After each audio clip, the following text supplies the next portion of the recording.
নমস্কার। আজ 25শে আগস্ট। বাংলা সাহিত্যের বিখ্যাত ছোট গল্পকার, কবি, প্রাবন্ধিক তারাপদ রায়ের প্রয়াণ দিবস। আমি তাঁর লেখা কবিতা সব কথা তোমাকে জানাবো ভেবেছিলাম, পাঠ করে তাঁর প্রতি আমার শ্রদ্ধা জানালাম।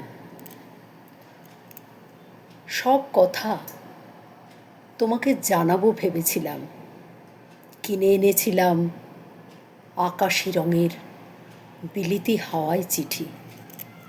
সে চিঠির অক্ষরে অক্ষরে লেখা যেত, কেন তোমাকে এখনো চিঠি লেখার কথা ভাবি। লেখা যেত আমাদের উঠোনে কামিনী ফুল গাছে এবার বর্ষায় ফুলের ছড়াছড়ি। তুমি আরেকটু কাছে থাকলেই বৃষ্টি ভেজা বাতাসে সে সৌরভ তোমার কাছে পৌঁছত।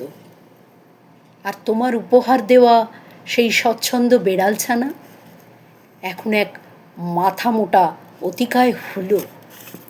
সারা রাত তার হুঙ্কারে পাড়ার লোকেরা অস্থির।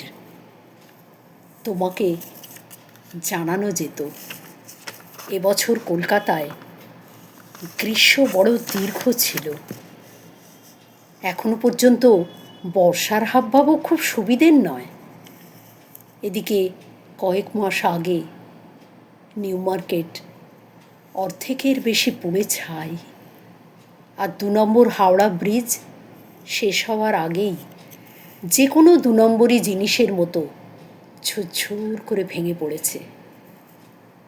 এদিকে এর মধ্যে আবার নির্বাচন এসে গেল, অথচ কে যে কোন দলে কার পক্ষে তা আজও জানা গেল না। কিন্তু এসব তোমাকে কেন জানাবো? এসব তোমাকে কেন জানাবো?